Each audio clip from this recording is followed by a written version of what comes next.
ও নবীর উম্মতেরা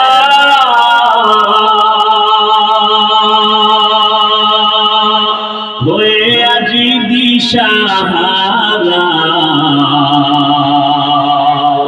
কোরআন হাদিসের চলো যখন যাহা চাই মনে, নবী বিনে কে তারাতে ফুসিরাত মিজানে, নবী বিনে কে তারাতে ফুসিরাত মিজানে।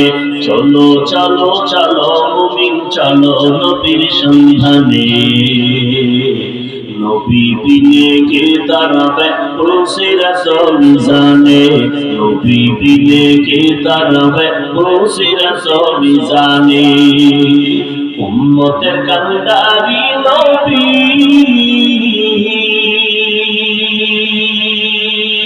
কাঁদেছেন উম্মতের লাগি, এখন কাঁদেন নবীজি শুয়ে মদিনার পানে, নবী বিনে কে তারাতে ফুসিরাত মিজানে, নবী বিনে কে তারাতে ফুসিরাত মিজানে। এরে নবীর আশিক উম্মতের দল ভালো করে বুঝো,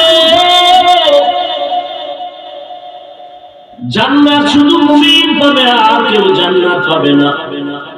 এজন্য আল্লাহ মুমিনদেরকেই বললেন, আর কাউকে বললেন না। এখন কথা হলো, মুমিনদেরকে একটা বললেন তাকওয়া অর্জন করো, আল্লাহকে ভয় করো। দ্বিতীয় যে পয়েন্ট বললেন, এই মুমিনেরা মুসলমান না হইয়া মৃত্যুবরণ করবা না। আমরা এখানে যারা হাজির হলাম সব আমরা মুমিন কিনা? কেউ আপনারা মুমিন না? শুধু মুমিন মুসলমান?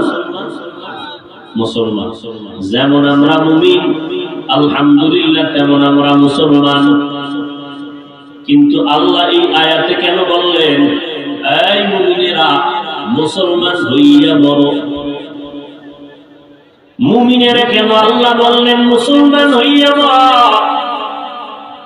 আল্লাহ আর এক আয়াতের মধ্যে বলেন, ইয়া আইয়ুহাল্লাযীনা আমানু দুখুলু ফিস-সিলমি কাফা ওয়া লা তাত্তাবিউ খুতুওয়াতিশ শাইতান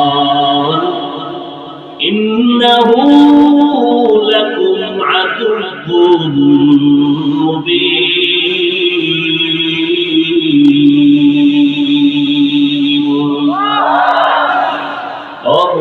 ইসলামের ঘরের মধ্যে পরিপূর্ণ ঢুকে যাও, শয়তানের পথ অনুসরণ করবা না, শয়তান তোমাদের প্রকাশ্য দুশমন। এরে নবীরা সে উম্মতের দল।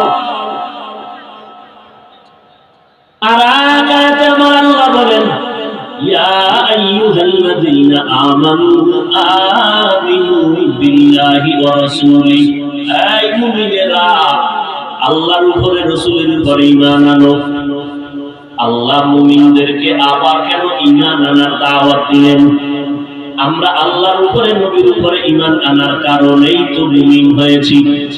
কিন্তু আবার আল্লাহ কেন বললেন ও মুমিন আল্লাহর উপরে রাসূলের উপরে তোমরা ঈমান আনয়ন করো? ইয়া আইয়ুহাল্লাযীনা আমানু আমিনু বিল্লাহি ওয়া রাসূলিহি।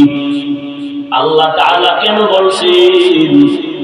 ও দুনিয়ার মানুষ, জমিনের মধ্যে ফিতনা শুরু হয়ে যাবে, নিজেদের ভেতরে মুসলমানে ফিতনা চলবে। এরা নবীর আশিকের দল, মদিনার নবী বলেছেন ও উম্মতেরা এত পরিমাণ ফিতনা বেড়ে যাবে।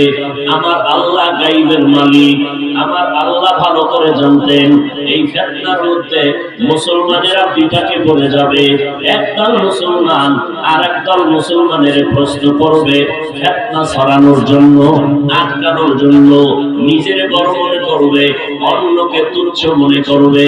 এবার বলবে মদিনার নবী কাফের মুশরিক বেঈমানের কালেমার দাওয়াত দিবেন, ও মুমিনেরা তোমরা কেন মুমিন হইয়া মুসলমান হইয়া আবার আরেক মুমিন মুসলমানের দাওয়াত দাও?